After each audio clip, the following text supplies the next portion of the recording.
Bismillah ar-Rahman ar-Rahim. Our subject today is pediatric urinary tract infection. I am Professor Nariman Fahmi. We try to know what do we mean by urinary tract infection, what are the treatment options and workup, and be familiar with the relation for using antibiotic, prophylactic antibiotic after the first febrile urinary tract infection.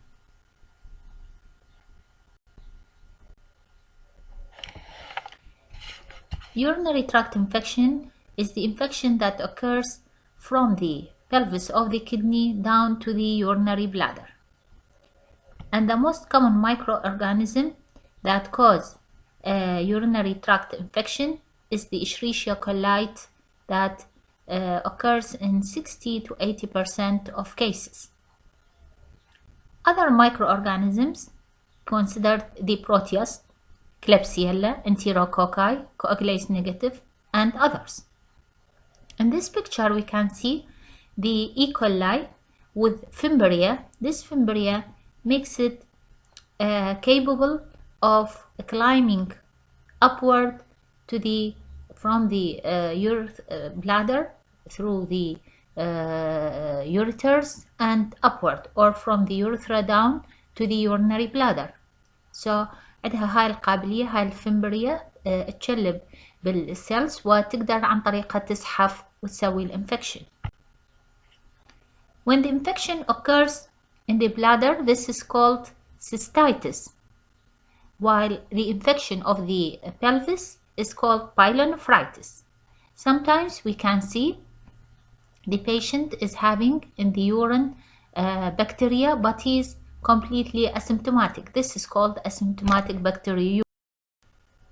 The most important thing in children is differentiate the clinical manifestations that occurs in small children who cannot talk or explain what they have from those who are capable, toilet trained, capable of standing, voiding, talking. So the patient, if he is less than 2 years or 24 months of age and has a fever without a focus, should be considered one of the most important differential diagnoses is pyelonephritis or upper urinary tract infection. Newborns will show non-specific symptoms like poor feeding, irritability, weight loss. Okay, so the small child cannot say I have a pain when I am passing urine, but starts to cry.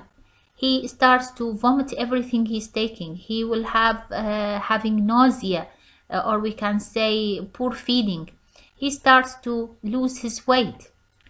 While the big child, the clinical features that he have could be, in addition to fever and malaise with vomiting, he will have sometimes abdominal or flank pain, and also he will have a loose bowel motion. This loose bowel motion or diarrhea could be seen secondary to parenteral diarrhea.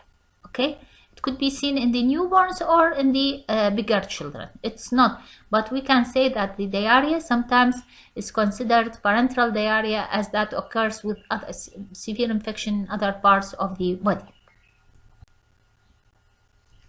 Cystitis is considered a lower urinary tract infection, which is less severe actually in presentation, and most of the clinical features are related to the irritation of the bladder that is inflamed. A patient start to feel of dysuria, frequency, urgency. He could have a suprapubic pain, incontinence of urine, malodor urine, and this infection usually not cause fever and not result in injury to the other parts of the renal system. So it is مثل ما نسميه التهاب داخل البلادر. It will be less severe but more presentation, and this could be seen in females especially, who usually have more liable for infection than Asymptomatic bacteriuria is when we see culture positive but he has no infection, يعني العفو manifestations of urinary tract infection, and it's important especially in pregnant women because they need to be given antibiotic.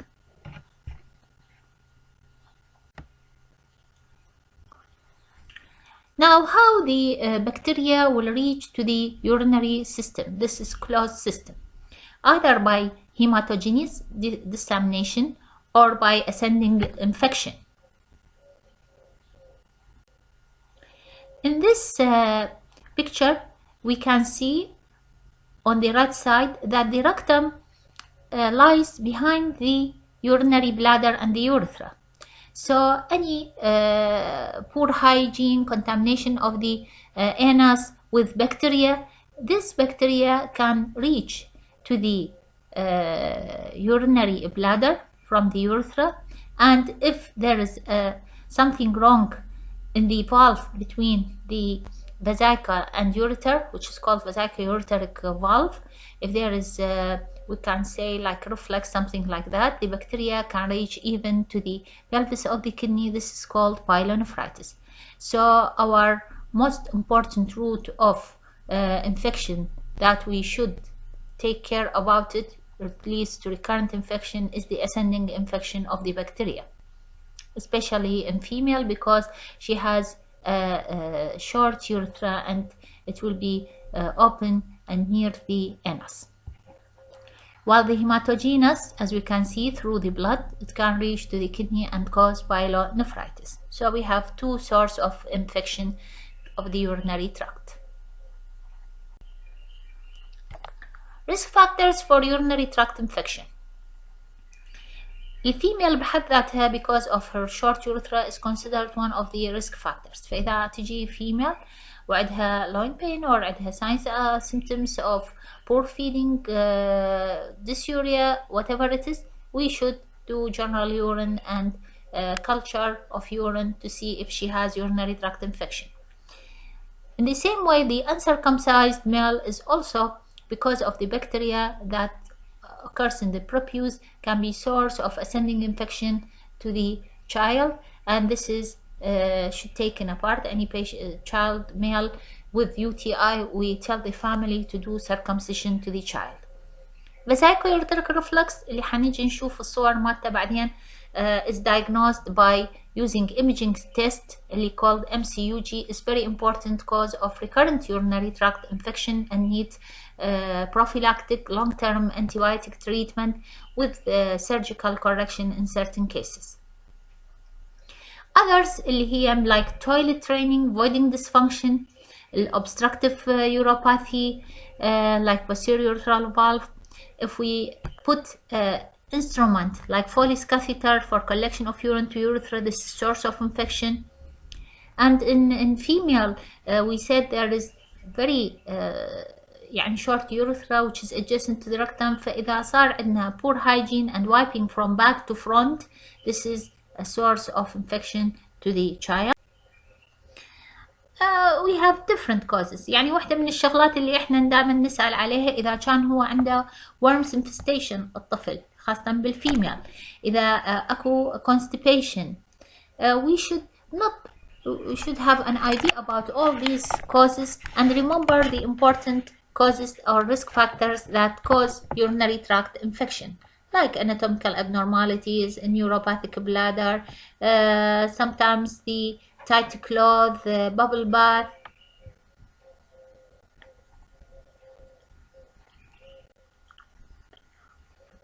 We can see in this slide that in this small cup there is a turbid color urine. This turbidity tells us that there is something wrong in this urine. It's not a clear yellow. It is a turbid color, yellow color urine.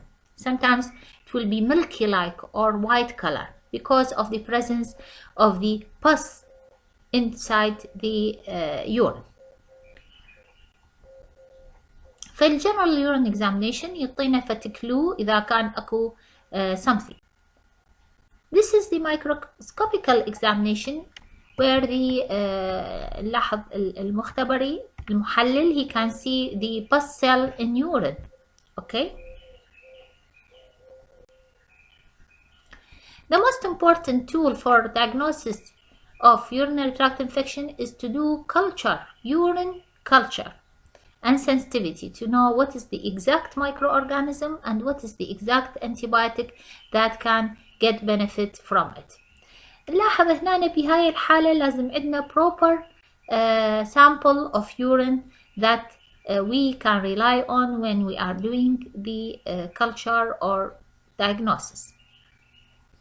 So we can take it as simple as midstream urine. نوصي الأهل ينظفون المنطقة بالمي والصابون، رأس الإدرار ينعاف ويتخلى نص الإدرار midstream بالكب ويتقبغ زين اللي ينطي للمختبر، لأنه خلال نص ساعة ممكن يتلف السامبل وتزداد الالتهابات.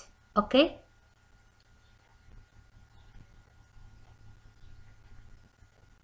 The second thing, if we take the sample by catheterization, okay, this is the second thing, by catheterization.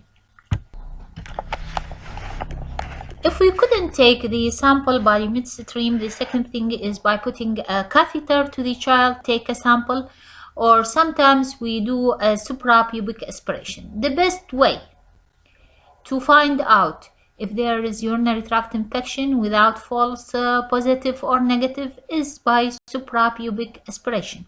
But because of the difficulty of the technique, we usually rely either on midstream in toilet trained patient, or we rely on the Foley's catheter insertion or catheterized sample.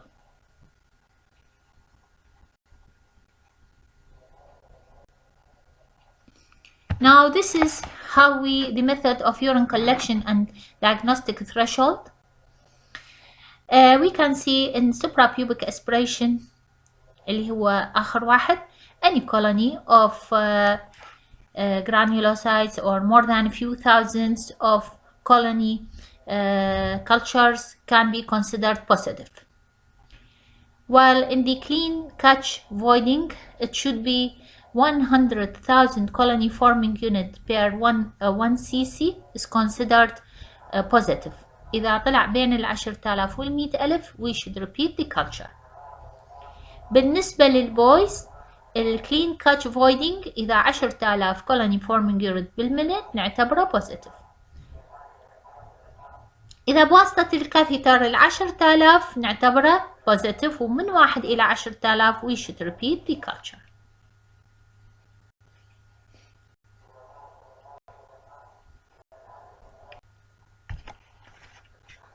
We should remember إنه pyelonephritis is more severe and more serious condition because it can lead to damage of the kidney.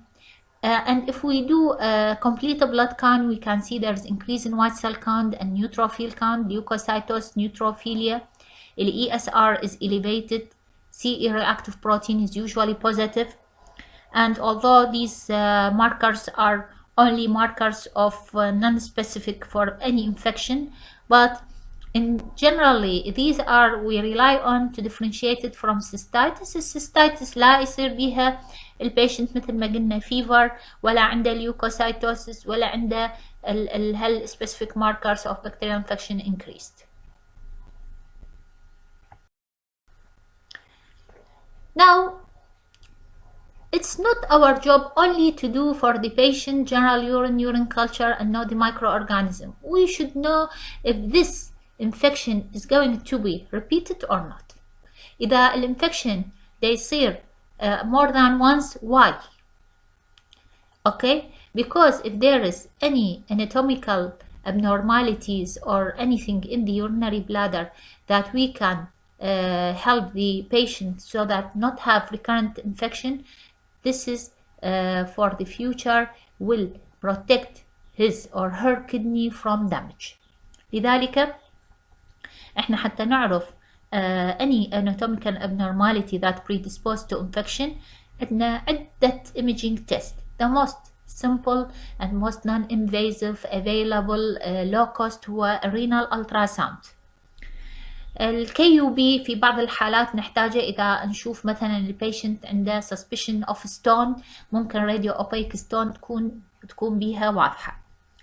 البقية اللي احنا أكثر نعتمد على البيشنت حتى نعرف عنده رفلكس لو لا، هو اللي موجود بالصفحة الثانية اللي هي السيستوغرام، voiding cystogram or radionuclei cystogram. الدمسة والانترافينوس بايلوجرام تعتبر مواد أخرى تستخدم، كل واحدة لها طريقة. واحد يشوف لنا إذا أكو سكارينج، هاي بالدمسة. الاي في بي إذا مثلا نشك عنده pelvic junction obstruction. إذا كل واحدة من هاي الإيميجينج تيست لها رول في ال identification of a specific problem inside the urinary tract. What are the patients who should be sent for imaging؟ البيشنتس اللي between 2 months 2 years، اللي هم صغار عمرهم infancy وعندهم UTI، these are sent for ultrasound and cystogram. إذا البيشنت يجي لي with recurrent urinary tract infection or atypical form. atypical form يعني البيشنت عنده مثلا وياها organomegaly، إجا البيشنت عنده very high fever, sepsis. These patients need special care to be admitted to the hospital, needs imaging test.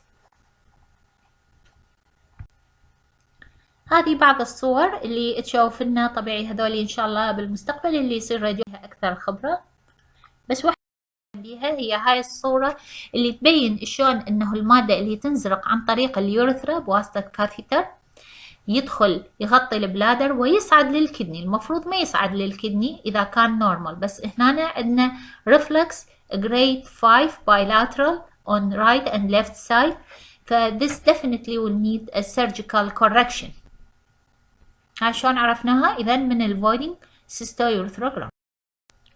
اكو grading of reflex، ممكن اللي احنا شفناه هسه stage 5 اللي هو very severe grade، اكو stage 1 2 3 4. هذولي الستيجز البيشنت liable for recurrent infection، لكنه بعد ما واصله الى مرحله ال5.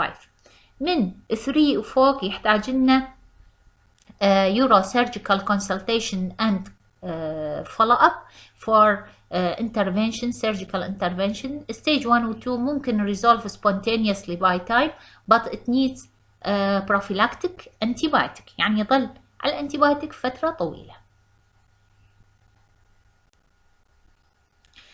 تيست اوكي. التريتمنت طبيعي، التريتمنت اهم شيء نعطي السبيسيفيك تريتمنت according to culture and sensitivity. and بالنسبة للبيشنتس اللي هم cystitis, we can give it even orally for short duration. 5 to 7 days is very enough. لكن دولي اللي عندهم pyelonephritis needs for about 2 weeks, 10 to 2 weeks, and should be admitted to the hospital for hospitalization with good hydration.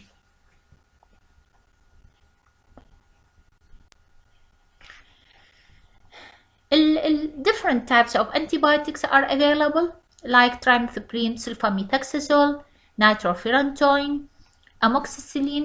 Different types of medications can be given to the patient with cystitis. Acute febrile infection suggestive of pyelonephritis needs a longer course, as we said. تمام لولا حتى يوصل reach significant tissue level is preferable. When should we admit a child to the hospital? If the child, this is very important, عنده pyelonephritis يحتاج له IV antibiotics and يحتاج له hydration. The patient had vomiting, unable to take any drink. إذا الage مالته أقل من شهر. إذا عنده signs or symptoms of sepsis, he's very tired, he is يعني lethargic, ill, okay, recurrent vomiting, diarrhea. The main consequences هاي دائما نجيبه لكم نسألكم، هو اللي نخاف منه الكرونيك رينال دامج اللي يصير بالكدني، لأنه يعني هي عبالك theft of capillaries that can be by time destructed. Second thing هو arterial hypertension. Okay, so pyelonephritis should be treated and followed up very careful.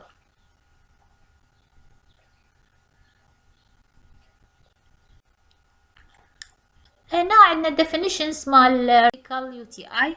إذا اتيبيكال هو قلنا البيشنت تيجي مثل سبتسيميا، عنده ماس بالابدومن، renal function عالي مالته، very low urine output and he is not responding to antibiotic خلال يومين. والانفكشن خاصة إذا كان بمايكرو أورجانيزمز مو العادية، مو الإشريشيا كولاي like بروتيوس أو كليبسيلا أو سودوموناس، هذول نعتبره اتيبيكال. يعني اجى البيشنت عنده ادراره كلش قليل ومبين كلش تعبان والابدومن عندها مثل ماسس، الكرياتينين صاعد، نعطي انتي بايوتيك وما يصير زين، نسوي كلشر يطلع غير مايكرو اورجانيزم. This is called atypical. الريكورنت إذا عندنا 2 or more episodes of pyelonephritis this is recurrent، يعني مرتين أو أكثر pyelonephritis this is recurrent pyelonephritis. or مرة يصير عندي pyelonephritis بس أكثر من مرة أكو عنده cystitis. أو third definition هو 3 or more episodes of cystitis.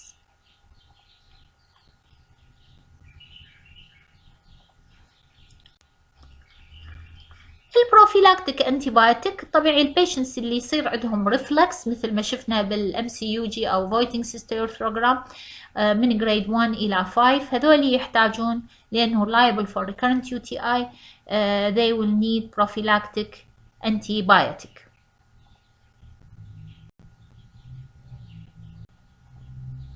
At the end of the lecture I hope you get the benefit.